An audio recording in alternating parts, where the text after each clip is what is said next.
সুপ্ৰভাত কৃষক বন্ধুসকল, ৰদালি কৃষি ফাৰ্মলৈ আপোনালোকক স্বাগতম জনাইছো। আজি হুদুৰ অৰুণাচলৰ আলহী আমাৰ লোকেলে হয়। তো ইয়াৰ পৰা তেখেতসকলে অৰুণাচলত চাকৰি সূত্ৰে আছেগে হুদুৰ ইটানগৰত। তাৰ পৰা আজি আমাৰ ফাৰ্মত তেওঁলোকে পিকনিক খাব আহিছে। গতিকে তেওঁলোকক আমি দেখুৱাম, তেওঁলোকে আমাৰ ইয়াতে পিকনিক খাই কেনেকুৱা পালে তেওঁলোকৰ মনোভাৱ ল'ম। এই বছৰৰ ডিচেম্বৰৰ এইটো ৩ নম্বৰটো পিকনিক তেওঁলোকে আহিছে আমাৰ ইয়াতে পিকনিক খাবলৈ। আমাৰ ইয়াতে পিকনিক খাবৰ কাৰণে সকলো সুবিধা আছে। আপোনাৰ আচবাব সকলো পাব, খৰিও পাব। খালি আপোনালোকে মাছ খাব নে মাংস খাব, সেই বস্তুখিনি আপোনালোকে লৈ আহিলে হ'ব। আৰু আমাৰ ইয়াতে আপোনালোকে কেটফিছ প্ৰজেক্টটো চাব পাৰিব। এনে নিচে সাধাৰণ আৰু ৪-৫টা প্ৰজাতিৰ বগৰী, বিভিন্ন প্ৰজাতিৰ নেমু, বিভিন্ন প্ৰজাতিৰ মধুৰি আপোনালোকে ইয়াতে চাবলৈ পাব। এইখিনিয়ে অনুস্থপীয়াকৈ যাতে চাব পাৰে তাৰ কাৰণে আমি সংৰক্ষণ কৰি ৰাখিছোঁ, যৎপৰোনাস্তি চেষ্টা কৰিছোঁ ৰাখিবলৈ। বলক আমি তেখেতসকলৰ ওচৰলৈ গৈ আছোঁ। তেখেতসকলে অলৰেডি আহি আমাৰ ফাৰ্মত ৰন্ধা বঢ়া কৰি আছে বাৰু।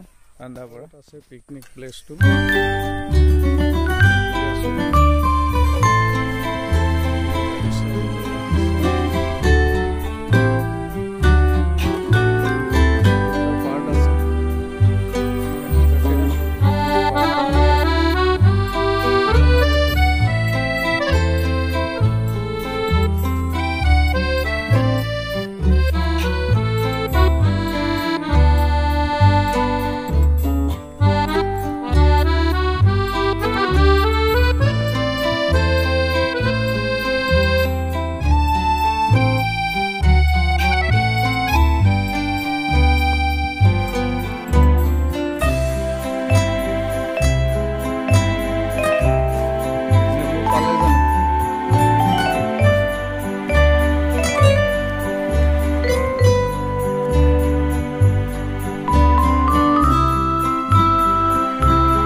ভাগৰ লাগিছে নেকি?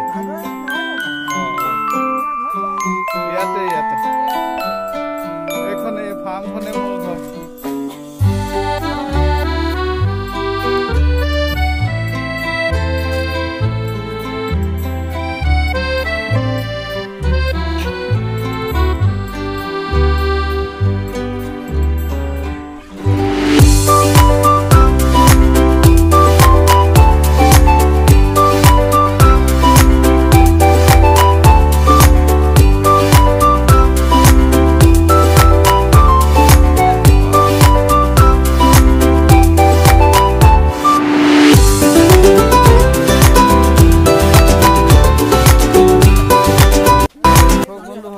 আপোনালোকলৈ আগন্তুক নৱবৰ্ষৰ শুভেচ্ছা জনাইছোঁ। আৰু আজি 29 ডিচেম্বৰ, হয়তো এইবছৰ ৰদালি কৃষি ফাৰ্মৰ শেষৰটো পিকনিক হ'ব পাৰে। 31ৰ কাৰণে এতিয়ালৈকে কোনো যোগাযোগ কৰা নাই।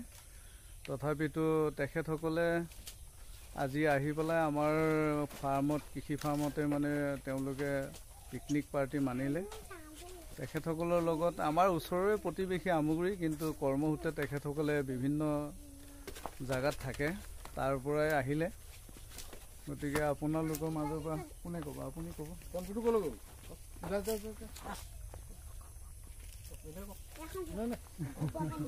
বাইদেৱে ক'ব। নমস্কাৰ। বাইদেৱে ক'ব, কওক। নিজুমণি শইকীয়া। মোৰ ঘৰ আমগুৰিৰ বাসিন্দা, আমগুৰি জীয়ৰী, আমগুৰি বোৱাৰী, কিন্তু কৰ্মসূত্ৰে থাকোঁ অৰুণাচলৰ ইটানগৰত। বহুত দিনৰ পৰা মানে ইউটিউবতে চাই আছিলোঁ। প্ৰথম পাইছিলোঁ জীৱনৰ সংস্থাপন বুলি পঞ্জল গগৈ যিটো মানে ইউটিউব চেনেল, তাতে পাই মানে মোৰ ভাতৃ সদৃশ হয় আৰু তেওঁৰো ককায়েক মোৰ একেলগে পঢ়া আছিলে। তেওঁ পালোঁ তাতে, পাই পেলাই মানে বহুত ভাল লাগিলে। তেওঁ যিখিনি মানে বৰ্তমান কৰ্মসংস্থাপন আজিৰ যুগত মানুহে ধৰি লওক মানে সাধাৰণ এটা ছিকিউৰিটি কৰিবৰ কাৰণে দক্ষিণ ভাৰতলৈ লৰ মাৰিছে, কিন্তু তেওঁ তাকে নকৰি এজন শিক্ষিত নিবনুৱা হিচাপে থাকি ঘৰতে তেখেতে যিখন মানে আদৰ্শ ফাৰ্ম গঢ়ি তুলিছে, সঁচাকৈ শলাগ ল'বলগীয়া। আমি ইউটিউবত চাই আহিলোঁ, আজি প্ৰত্যক্ষভাৱে চাইও সঁচাকৈ বহুত মানে আমি সুখী হৈছোঁ। বহুত আগুৱাই যাওক, আমি সেয়াকে কামনা কৰিছোঁ। আৰু আজি এটা সুবিধা পালোঁ, মানে সদায় ভাবি থাকোঁ চুলিকেইডাল অকণমান জেতুকা আগত সানিম, ৰ'দো পালোঁ, পিকনিক খোৱাও হ'ল, চুলিকেইডালতো জেতুকা সানিলোঁ, সেইটো এটা সুবিধা হ'ল। গতিকে আছোঁ আৰু এনেকৈ জপা বাইদেৱে মানে আজি থোৰতে মানে নতুন বছৰ আদৰিবৰ কাৰণেও এটা প্ৰচেষ্টা চলাইছে আৰু আমি অনুমান কৰিছোঁ আৰু যে কি নহওক তেখেতসকলে আমাৰ ফাৰ্মত পদাৰ্পণ কৰিলে, গতিকে আমি নথৈ সুখী হৈছোঁ। আৰু কোনোবা ক'ব নেকি? আমি ইয়াৰ লগতে মানে ৰদালি কৃষি ফাৰ্মক নতুন বছৰৰ নমস্কাৰ, মোৰ নাম মঞ্জিল শইকীয়া, মই ধৰিবৰ পৰা আহিছোঁ। আমি আচলতে পিকনিক বহুত জেগাত খাই আছোঁ, নদীৰ পাৰত পিকনিক খাইছোঁ, কিন্তু এখেতৰ তাত আমি পিকনিক খাবলৈ আহিলোঁ, বহুত ভাল লাগিলে। তেখেতে এজন নিজৰ ওপৰত নিজে থিয় দি যিটো কৰ্মসংস্থাপন কৰিছে, বিশেষকৈ খেতিৰ ওপৰত গুৰুত্ব দিছে তেখেতে, বহুত ভাল লাগিছে। আজিকালি বহুত ল'ৰাই এনেকৈ খেতিৰ ওপৰত গুৰুত্ব নিদিয়ে। তেখেতে যিখিনি কৰিছে, নেমু খেতি কৰিছে, ভেৰাইটিজ বগৰী খেতি কৰিছে, বহুত ভাল লাগিলে। আৰু তেখেতে পিকনিক খাব পৰাকৈ আমাক বহুখিনি সুবিধা ইয়াত আছে।